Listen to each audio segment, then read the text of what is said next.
तो उनके जीवन के तहत धन्यवाद देते हैं और परमेश्वर की आशीष इसी प्रकार से हम सबों के साथ में वचन के रूप में पढ़े जाने और सुने जाने के तहत हम इस बात को धन्यवाद के साथ में प्रकट करते हैं।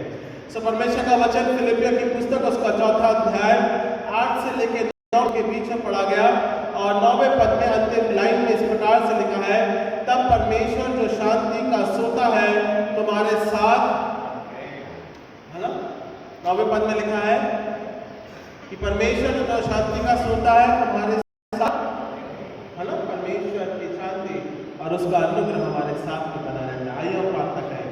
धन्यवाद देते हैं पिता इस समय के लिए, आराधना के लिए, महिमा के लिए। पिता परमेश्वर तू दया सागर है, अनुग्रह के द्वारा तो हमारे आत्मिक जीवन में अगुवाई करने वाला परमेश्वर है और पिता आत्मिक रूप में पिता परमेश्वर तो मैं संभालता है। सो हम धन्यवाद देते हैं। होने दे पिता परमेश्वर तेरी योजना पिता मसीह के नाम से पूर्ण होने पाती है। सो हम इस बात को प्रार्थना के रूप में रखते हैं और पिता परमेश्वर तो युग युग का परमेश्वर है, अनुग्रह के द्वारा तो अपनी आत्मिक शांति के तहत हमारे जीवन बनाए रखे। उद्धारकर्ता प्यारे बेटे प्रभु यीशु मसीह के नाम से मांगते हैं, आमीन आमीन। फिलिपियों की पुस्तक उसका 4था अध्याय 8 से लेकर 9 पदों के बीच में नए नियम के अनुसार पढ़ा गया और इसमें फिलिपियों की पुस्तक के अनुसार पौलुस इसलिए कि हे भाइयों, जो जो बातें सत्य और जो जो बातें आदरणीय हैं और जो जो बातें उचित हैं और जो जो बातें पवित्र हैं और जो जो बातें सुहावनी हैं और जो जो बातें मनभावनी है, अर्थात जो भी सद्गुण और प्रशंसा की बात है, उन पर ध्यान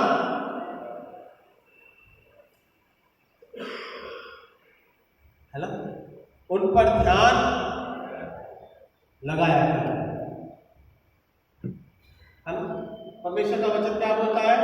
जो अच्छी बातें कहने का तात्पर्य है ना, हमारे और आपके जीवन में जो अच्छी बातें हैं उनके ऊपर ध्यान लगाए रहना चाहिए। पर मनुष्य जीवन क्या है? ध्यान नहीं लगाता, भटक जाता है। गौरव का कहने का मतलब है भटक जाता है ना।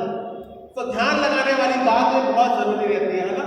शॉपिंग विंडो में आप शॉपिंग करते हैं, आजकल अमेज़न की सेल चल रही है ना। मैं सबसे बात नहीं कर रहा, सबसे बात, ठीक है। अमेज़न की सेल चल रही है, 15% डिस्काउंट। जो आप वही चीज सिलेक्ट करते हो जिस पे आपका ध्यान है, क्योंकि जो जरूरत होती है, बराबर है। बट समथिंग एल्स, कुछ ऐसा लगता है जो एक्स्ट्रा पसंद आ जाता है, तो आपका ध्यान थोड़ा भटक जाता है और आप जो नहीं भी चाहिए रहता है उसे भी आप ऑर्डर कर लिया।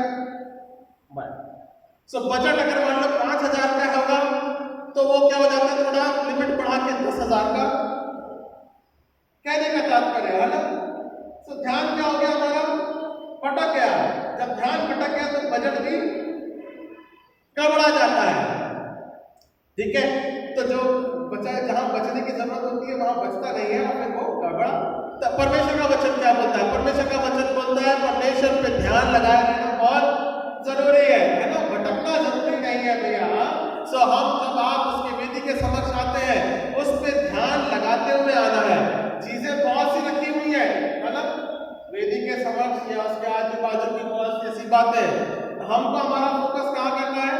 देह और लहू में सहभागिता में फोकस करना है, ठीक है ना।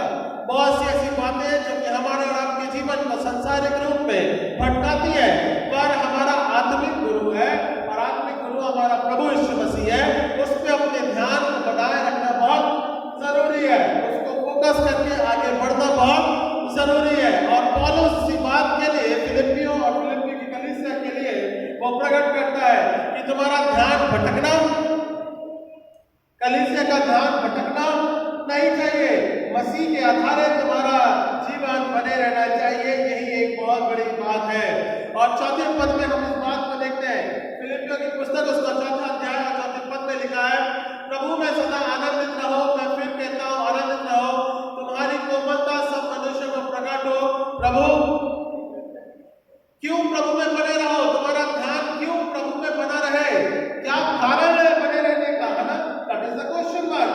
अगर मैं इतनी बात बोल रहा हूँ, बड़बड़ा रहा हूँ, इस बात को प्रकट कर रहा हूँ कि बाबा तुम्हारा ध्यान प्रभु यीशु मसीह में होना चाहिए, तो क्यों होना चाहिए? क्या कारण है? क्योंकि प्रभु का आना नजदीक है ना। जो बातें आनंद की है, धन्यवाद की है, जो बातें ध्यान की है, मैं उन बातों के तहत प्रभु में सदा आनंदित रहो, इस बात को मैं प्रकट कर रहा हूँ। क्यों मैं बोल रहा हूँ? पादरी सब पगला तो नहीं गए सुबेरे आके, नहीं। क्या कारण है मेरा बोलने का?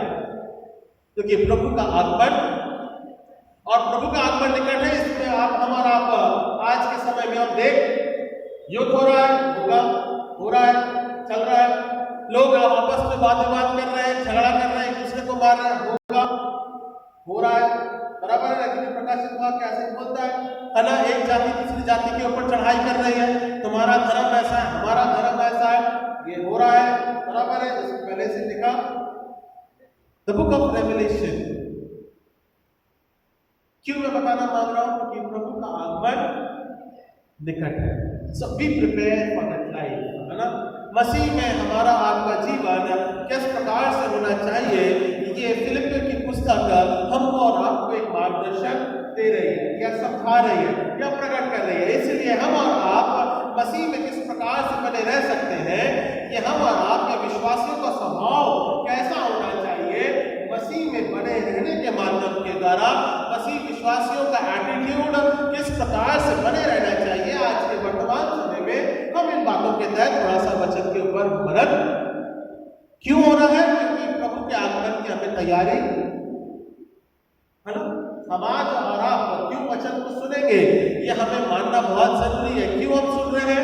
क्योंकि प्रभु के आगमन की हमें तैयारी करना है। सो हमें मसीह का व्यवहार किस प्रकार से रहे कि हम मसीह के साथ उसकी संगति में, उसके आनंद में बने रहें, ताकि हम हमारे जीवन को तैयार कर पाए।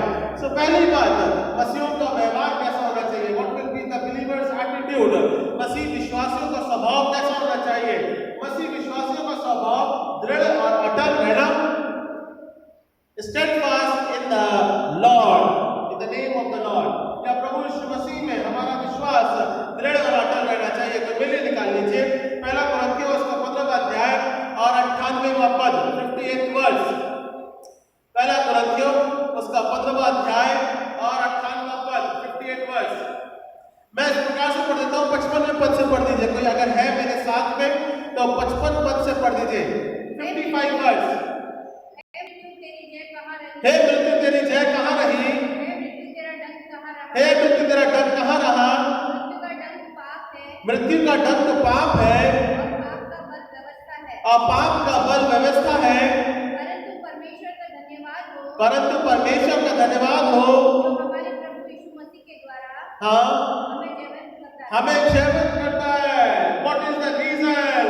मसीह में इस प्रकार का हमारा स्वभाव हो कि हम मसीह को थामते हुए, उसके ऊपर फोकस करते हुए, विश्वासियों का दृढ़ता के रूप में आगे बढ़ना, मसीह के तहत आगे बढ़ना जीवनता को ठहराता है। आगे क्या बोल रहा है फिर उसके बाद में? इसलिए हे प्रियो भाइयों, दृढ़ और अटल बने। हाँ, क्या बोल रहा है? अगर तुम्हें जीवनता का जीवन जीना है, जिस प्रकार से प्रभु यीशु मसीह तीसरे दिन मुर्दों में से जी उठा, हम उसकी आत्मिक देह और लहू में सहभागिता करते हैं, जो विश्वास जीवन के द्वारा, आनंद के द्वारा हम प्रकट करते हैं, जिसे हमने मसीह को ग्रहण किया है। ये कैसा होना चाहिए?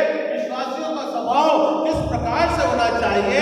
ये 98वां पद बोलता है, इसलिए हे प्रिय भाइयों, दृढ़ और अटल रहो, अपने विश्वास में दृढ़ और अटल रहो। इन फोकस ऑफ क्राइस्ट, मसीह में अपने व्यवहार को इस प्रकार से बनाते हुए, मसीह को ताकते हुए तुम्हारा जीवन बने रहना चाहिए, उसमें आनंद, हमारा जीवन पूरा होना चाहिए।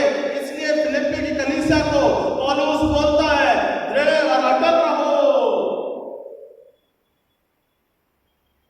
मसीह में आनंदित रहो, मसीह में जीवन जीते रहो, तुम्हारा विश्वास उसी में दृढ़ और अटल रहना चाहिए।